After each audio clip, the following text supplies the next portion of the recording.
to do a quick little revision lesson on normal equations and also when you've got brackets, and then we'll do a separate revision lesson on equations with fractions because I know quite a few of you were absent for that last little bit. Okay, so equations revision with brackets. I'm hoping you have your printout, or you don't have to have printed it out, but I'm hoping you've got a copy of the note in front of you where it's got the steps written down. I'm not writing them down again, but I will say them verbally as I do it. So firstly, we recognize that this is an equation because we have an equal sign in the question, and they will usually prompt you. So in a test or an exam, it'll say question whatever, question 3, and it'll say solve for x or solve for the unknown. Okay, if you've got more than x, sometimes you'll have y's and a's and b's, etc. Okay, now the first thing we do is, if you have brackets, you need to get rid of them. Okay, now remember, something in front of a bracket means multiplication, so we multiply out our brackets. Now, first bracket that we see is this one here, okay? 4 and then 1 plus x. So this means we need to multiply the 1 plus x by 4, and because I have two terms in the bracket and those terms are not like, it means I can't add them together, but I do need to multiply each of them by 4. So we're doing distributive law here. Okay, so the 4x that we start with, that just stays 4x plus 4 times 1 is 4, and then 4 times x is 4x, and it's positive 4 times positive x, so it's plus 4x. Then we put our equal sign and we move on. Okay, the next time we see brackets is here. So what's being multiplied? Only the thing next to the bracket. So it's the -2 being multiplied by this bracket, which means that 4 just stays 4. It's got nothing to do with the distributive law. And we're multiplying -2 by each of those terms. So it's -2 times 1, which is -2, and then -2 times positive x, which is -2x.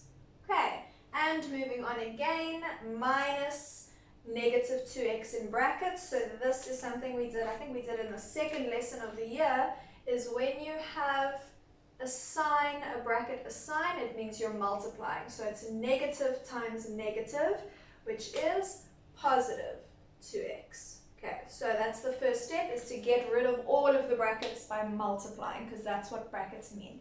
Okay, your next step, according to your printout, is to move all your constant terms, i.e. the numbers, to the right-hand side of the equal sign, and to move all your variables, or your terms that have letters in them, to the left-hand side. And then you need to remember, everything that you move, you have to change its sign. Okay, so let's go for it. 4x is in the right place, this is in the wrong place, it needs to move. That's in the right place, that's in the right place, wrong place, wrong place. Okay, so those ones that I've underlined, I need to move, and when I move them, I need to remember to change their signs. So this 4x and that 4x are staying where they are. Okay, and what am I bringing to the left? This -2x, which when I bring it across becomes plus 2x, and that positive 2x, which when I bring it across becomes minus 2x. When you bring something across the equal sign, you must change its sign, please. Okay, then the right-hand side. My 4 and my -2 stay, and then that positive 4, when I bring it over, becomes -4. Okay, so that's steps 1 and 2 done.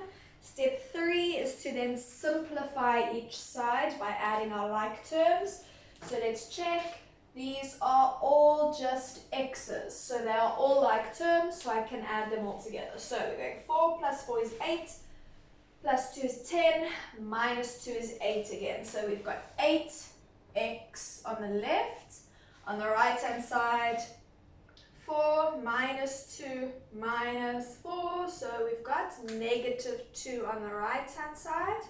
And then your last step always is, if your coefficient of x is anything other than +1, then you must divide both sides by that coefficient. Okay, so our coefficient of x here is 8, which means I must divide both sides by 8.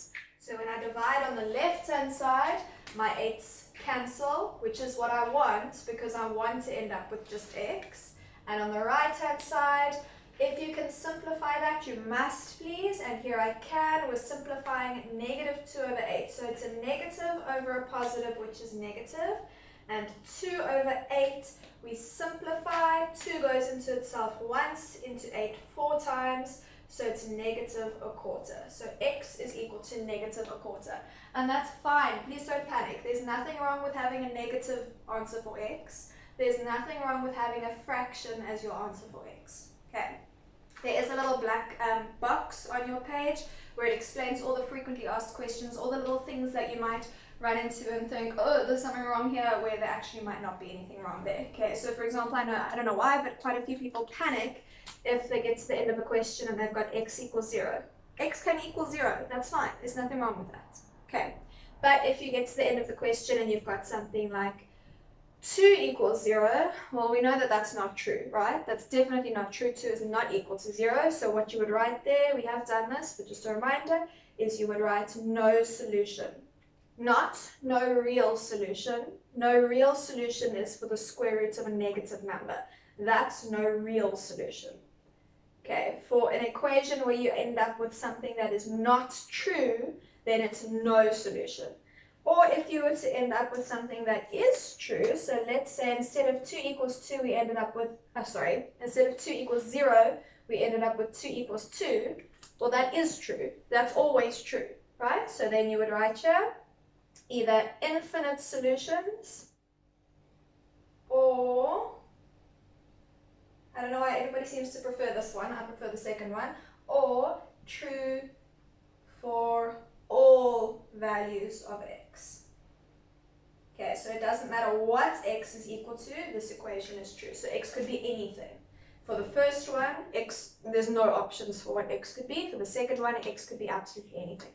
Okay, that's it. It's just this one example. You should be able to cope with it. You were all doing really well when we were doing equations in class, so I'm not even sure if you need the reminder, but just in case anybody does, here it is. There's a little worksheet, there's a few questions.